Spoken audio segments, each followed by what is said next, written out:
我的长辈们所遇到的一些不可思议的事情。也许很多人会说，科学已经证实了这个世界没有所谓的鬼魂存在什么的，亦或什么是无神论者。但是我想说的是，这个社会的很多事情是无法用科学便可以通吃和解决的。至少我在上大学期间学马列的时候，当老师说这个世界是物质的世界，鬼魂是不存在的时候，我是不赞成的。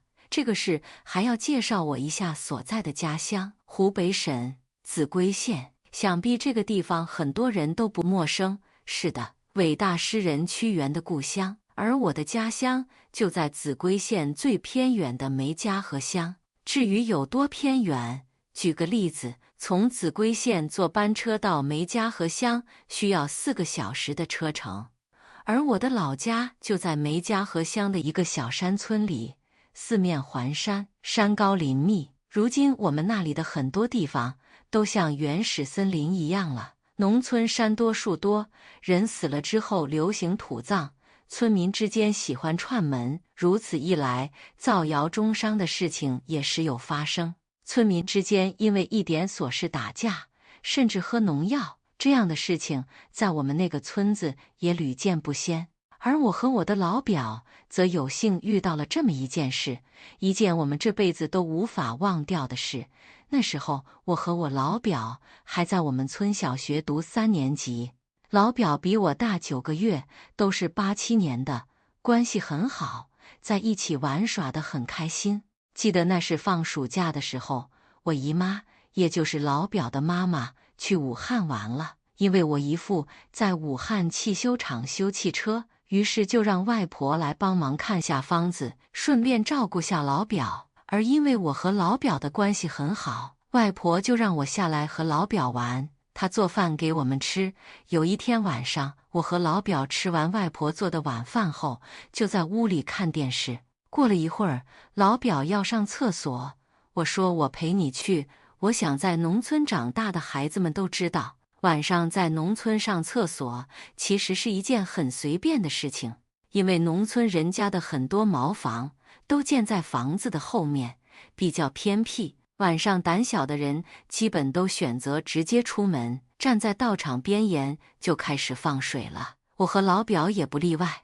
说也奇怪，我们那天出去的时候并没有想起来开路灯，而平时我们出去是绝对会开路灯的。那天我们2个人都没开路灯，就打开门栓，提着裤子跑到了道场边。当时天上就少数几颗星星，大概能看见一点光亮的样子。我和老表就脱下裤子，站在道场边沿放水，一边放还一边说着刚才动画片里的那些有意思的片段。就在我们2兄弟放完水，准备转身回屋的时候，我和老表看到了这一辈子最不愿意看到的，也是最恐怖的一个场景。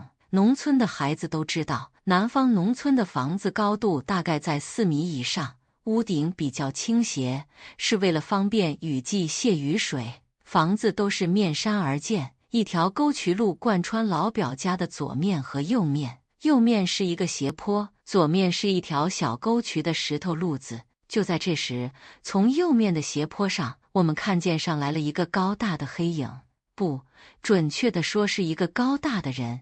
为什么这么说？因为这个黑影的头发部位刚好稍微超过房檐的位置，大家可以想象下有多高。整个身体轮廓十分的明显，手、腿、脚全部都清晰可辨，头发到肩膀的位置，而唯一无法看清的就是脸，只能看到脸的轮廓，却看不清楚具体的容貌。当时这个高大的黑色人就这样从斜坡上以一种不快不慢的速度向左边走去，是的，是走的。而我当时和老表距离那个黑色人影所在的位置仅仅不到4米，我和老表都吓得喊不出来了。记得当时我裤子都没提上去，就和老表一起飞奔着跑进屋内，然后转身哐当的一声就把门关上了。我和老表都吓得把门堵着发抖。外婆当时在灶屋洗碗，听到声音，还以为是晚上跑出来的野狗要咬我们，提着菜刀就来到了堂屋，当外婆看见我和老表的样子时，她直接吓坏了。后来外婆把这件事告诉了我爸妈，我爸妈才彻底相信我们没有撒谎。而最离奇的事情还在后面。记得外婆跟我爸妈说，她当时看到我和老表脸无血色，浑身筛糠一样，脸上不停地流汗。外婆毕竟在农村生活了多年，知道这些不干净的东西，当下就把我和老表拉到灶屋，然后从灶堂里面铲了一铲灰出来给我们泡脚，并站在窗口对外面说着一些很生气的话，大概意思就是这2个孙子是我的宝贝，你们再敢吓唬他们，我就对你们不客气，到哪里来就回哪里去，多积阴德什么的。现在想起来，当时外婆的身影真的好高大，可惜外婆在我初3那年因为肝癌去世了。那天晚上，我和老表还有外婆挤在一张大床上，外婆睡在最外面，我和老表就挤在里面，一夜未眠。第二天早上，我们刚起来就有人过来给外婆说，叫外婆去帮下忙。我们一问才知道，旁边不远处的一户人因为丈夫偷人，妻子上吊自杀了，而偷人的那户人家就住在那个斜坡下。后来我们问了爸妈那个妻子的相貌，才知道和我们那天晚上看到的那个黑影一模一样。也许是死了之后心有不甘，去找那户人家的麻烦吧。女人上吊之后不久，姨妈回来了，我和老表把这件事情告诉了姨妈，加上外婆的作证，姨妈是个乐天派，大大咧咧地说我们看错了。但是后来的一件事，不仅让我爸妈都不再怀疑我们的眼睛，也彻底让姨妈信服了。那件事情过去之后的很长一段时间，我和老表都不敢晚上出去，哪怕有大人陪着喊我们出去歇凉，我们都不出去。然而在我小学6年级的那个寒假发生的那件事，至今都不寒而栗。那个寒假，我们在城里的亲戚以及姨妈他们都上来到我们家玩，很多人很热闹。那时候还流行打拖拉机，不像现在这么多的人喜欢打麻将，我们自然玩得相当开心。慢慢的也就胆子大了起来，敢于晚上一个人在外面耍了。原因很简单，我们那个道场很大，我们当时是3户人家的房子连在一起的，我们房子在最中间，当时每家都是门庭若市，很多人来玩，打牌的声音，人们聊天的声音都特别的大。这样一来，在这种情况下，人的警惕性就自然而然的放松了。那天晚上，我去奶奶家里找爷爷说事情，让爷爷明天早晨来我们家吃饭。我给爷爷说完之后，刚从爷爷家里出来，就看到在道场的边沿，一个女人模样的黑影站在那里，背对着我伯伯家的大门。因为当时外面没开路灯，天上又没星星，所以我还以为是来找我伯伯投诉的。因为我伯伯是村里的书记，当了10几年了，他的房子和我们的房子紧挨着。当时我想要过年了嘛，肯定是哪户人家的2口子又吵架了，想来找我伯伯投诉。但是看见我伯伯家里这么多客人，不好意思进去说，于是就背对着在那里站着。我干脆喊到我们屋里来坐下，喝点茶也行。于是我便对着那黑影喊道：“您是来找我伯伯的吗？到我们屋里来喝点茶吧。”我这么一喊，我爸妈以及姨妈他们就全部出来了。而就在这时候，不可思议的一幕出现了。那个黑影在看到那么多人出现的一刹那，就直接从我伯伯的门前闪到了我奶奶的门前。小路上距离有40米，时间花了不到2秒钟，大家可以想象是什么样的速度。只记得我爸爸当时就一把抱起我进了屋，姨妈给我泡了杯糖水，我爷爷直接烧了一叠纸钱，求祖宗保佑我们几个孙子孙女平安，因为我爷爷害怕是来找我们这一大家麻烦的。第二天，我们下面不远处的一户人家的女人就喝农药了。这个女人在喝农药之前说了一句话：“我要去找书记。”直到现在我都不能忘记这个诡异的画面。如果你们中有人也亲眼见过那一幕的话，我相信你一定会终身难忘的。接下来再讲几个真实的灵异事件吧。这些事情都是发生在我的老家河南洛阳某县的一个村庄。事情发生的时间大概是1999年到2003年之间。先说第一件事，是我妈妈亲身经历的，也是我亲眼见证。第一次相信了鬼神之说，没有经历过的人是不会懂的。那一年我才10岁，我弟弟才8、9个月大，还在吃母乳。有一天，我妈妈要到我外婆家，有些急事，就想着我弟弟也那么大了，不如就试着给他断奶吧。然后大早上，妈妈就去了外婆家，我和爸爸在家带弟弟。外婆家离我家有半个小时的车程。傍晚的时候，妈妈回来了，可是从回到家开始，妈妈就一直头痛，然后四肢无力，不想吃饭，不想说话。看了医生，说是发高烧了，就开始打吊针，连着打了4天。妈妈一天比一天虚弱，都没有讲话的力气。再后来给妈妈看病的医生就说话了，他说让我爸爸去找个神婆，看看是不是遇到谁了。那个时候在农村，医生也就是小诊所的土郎中，他口中说的遇到谁了的意思是遇到死去的人。医生走之后，爸爸就出门去找神婆了。那个时候神婆是很有名气的，只要大家一直生病不好，找了神婆就会好的。当天傍晚的时候，爸爸和我二伯一起带了一个40多岁的女人回来。那女人看起来挺面善的，她进了门之后，二话不说就开始了。她坐在妈妈的床前，拉起妈妈的手，捏住妈妈的中指，眼睛闭着。看到这里，爸爸就让我出去了。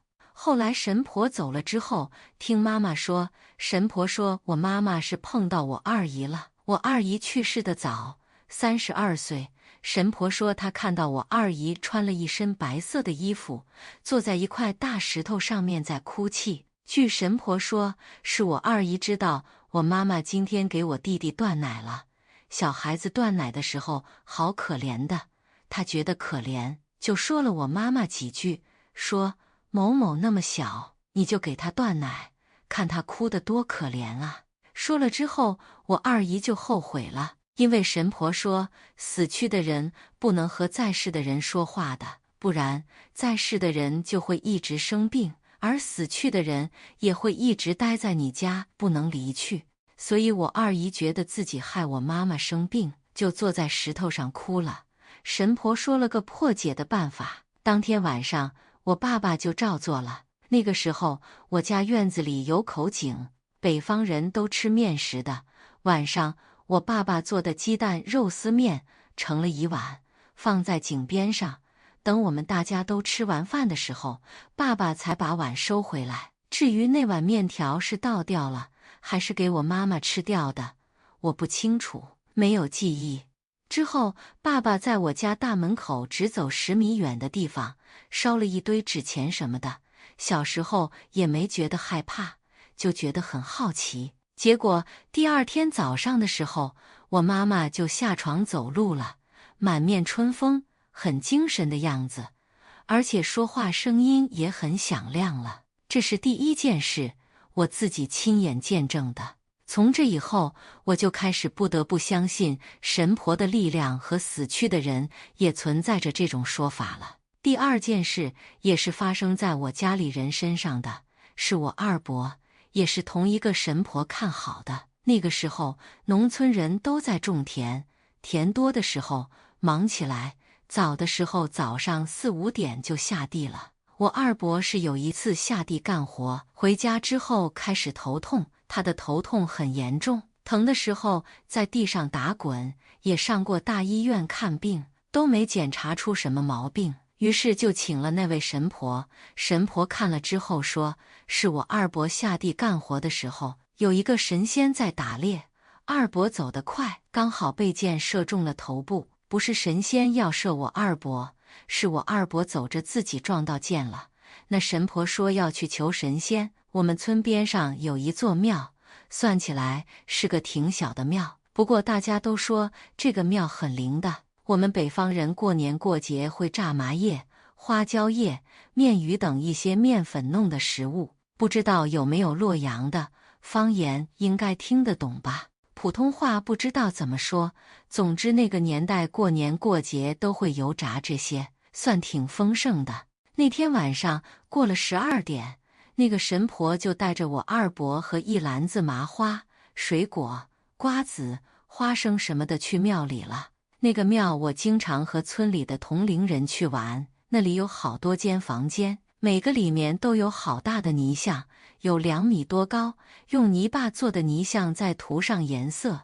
这些泥像不是佛像，有的张牙舞爪的，白天看了都挺吓人的。只有一尊是观音菩萨。我们村每年都有庙会，所以每年来上香、送香火钱的人很多。据我二伯说，那天晚上他都吓得不敢出声，紧紧跟在神婆后面。他们来到一尊泥像前，把篮子里的食物摆在供桌上，把香点上，磕了3个头，就听到那神婆自言自语地说：“你慢点吃，麻烦你去通报一下。”可能还说了很多吧，我都忘记了。总之回来之后，二伯的头痛好了，并且我二伯的女儿也嫁给了神婆的儿子，等于现在我们也是亲戚了。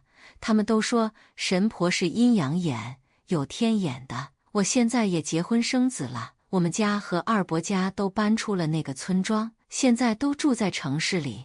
神婆我偶尔见几次，是去他家拜年的时候。他现在也不轻易出去给别人看这些事了。现在他住在郑州，前几天见面让他帮我看看，他只说我35岁的时候有个小灾难，我现在才20多，还早着呢。如果真的有什么事，到时候再请他化解一下，反正都是亲戚嘛。第3件事是我隔壁的一个女孩说的。那个时候学校午休时，我们都不睡觉，同学们都讲一些听来的灵异事件。那个时候最好奇这种事情了。女孩说的是发生在她婶婶家里的事情。农村一般睡得都挺早的，晚上8点多基本上都要睡了。但是这一天她婶婶带着女儿去打麻将了，打到晚上10点多才回家。她婶婶的女儿才4、5岁大。农村的夜晚很寂静，就在她婶婶要走到自己家大门口的时候，自己家的狗突然大叫起来。他婶婶就赶紧开门，进了家门，狗还在叫，他训了好几声，狗才不叫了。就在他婶婶要进房间的时候，女儿说话了。他女儿说：“妈妈，妈妈，爷爷站在门口干嘛？”他爷爷去世了快1年了。女儿这么一说，他婶婶就有些怕了，问道：“在哪里呀？小孩子别乱讲啊。”女儿又说道：“妈妈，爷爷进房间了。”坐在椅子上，这一下他婶婶更害怕了。他叔叔在外面打工不在家，他婶婶也没和他奶奶住在一起。他婶婶就对着椅子的位置说：“爸爸，你这么晚了怎么来了？你还是回去吧，别把小孩子给吓到了。你儿子过几天就回来，我们会好好给你过周年的，你回去吧，太晚了。”说了几句后，他婶婶问女儿他爷爷走没，他女儿就说走了。原来是老人家去世要1周年了，他担心在外打工的儿子不能回去给他过周年。还有我们那边都说10岁以下的小孩子都看得到大人看不到的东西的。第5件事是关于我女儿的。女儿现在3岁，她快1岁大的时候，有一次我婆婆带她到一个风景区去玩，结果回来之后就一直哭闹，生病发高烧，也是打针不见效。后来专门开车开了2个小时，托人找到一位神婆。神婆说我女儿是碰到天上的人了，然后给我女儿喝了不知道什么茶水，叮嘱我们3天不能让我女儿出门。喝了茶水之后，女儿就不哭闹了，还被那神婆逗笑了。前面说我有个神婆亲戚，但我是嫁到南方了，离北方很远的，所以找了这边的神婆。第6件事，关于鬼压床梦魇。我怀我女儿的时候，几乎天天被鬼压床。最不可思议的一次是，我连续感冒12天没好，也不想吃药，因为吃药对宝宝不好。那天白天我在楼上睡觉，刚睡着就感觉鬼压床了，因为被压的次数多了，所以现在每次鬼压床，自己都很清醒，但就是醒不过来。我使劲挣扎想要醒来，可怎么也醒不过来。我拼命大声喊我老公的名字，但是没有声音，感觉自己喊不出声音，可实际上我喊的声音很大，我老公在楼下都听到了，他就上楼来看我。我眼睛半睁着的，我看到我老公推门进来了，但我眼睛就是不能完全睁开。我也听得到我老公喊我名字，可我就是发不出声音了。老公轻轻拍了我几下，我还是醒不过来，但我心里很急，我脑子很清醒。最后老公晃了我几下，我才终于醒了。说一个我婆婆家这边的事，我老公的姑姑亲身经历的关于租房子的事，大家应该都知道。在外面工作要租房，看房子是很重要的。我觉得我自己是个特别敏感的人，我租房子住的时候，一定是凭第一感觉。就算房间再好，如果我感觉怪怪的，比如有些冷啊什么的，反正就是觉得不舒服的，我就不会租。好啦，开始说是我姑姑前几年和姑父到云南去，然后要租房子住，他们找了中介，中介带他们过去，远远的看去是座3层的楼房。就在姑姑他们走到这户人家的大门口时，一只黑色的猫从里面跑了出来，刚好撞到我姑姑的腿上。姑姑当时吓了一跳，后面也没当一回事。那户人家挺好，房间也不错，姑姑就把房子租下来开始入住了。可就从姑姑入住开始，姑姑每天晚上入睡必会梦到自己穿着一身白色的衣服在飘，而且还在哭。姑姑困惑不已，每次都从梦中惊吓醒来。有天姑姑和姑父上街买菜的时候，碰到一个老头，那老头把我姑姑拦下了。他说我姑姑什么印堂发黑啊之类的，反正就问我姑姑有没有做过什么事。我姑姑就说从住进那房子开始，就每天晚上做那样的梦，然后把梦告诉老头。那老头子就说碰到我姑姑也是缘分，让我姑姑要回家的时候，从街上到家里的这段路捡7颗石头子，然后放入枕头下面，要放置7天。老头子说不是那房子不干净，是那只黑猫。姑姑梦到自己穿着白色的衣服在飘，是什么3魂6魄被吓飞了，也等于是说那只黑猫在招魂。姑姑开始不相信，但是还是照做了。7天之后，姑姑没有再做过这样的梦，但是姑姑也换房子了，不在这户人家住了。猫之中，黑色的猫是最有通灵的，大家千万不要惹到黑色的猫。感谢大家的观看，欢迎大家在下方评论区讨论。如果你喜欢这类故事，记得点击订阅我的频道，并分享给更多的人。再次感谢大家的观看。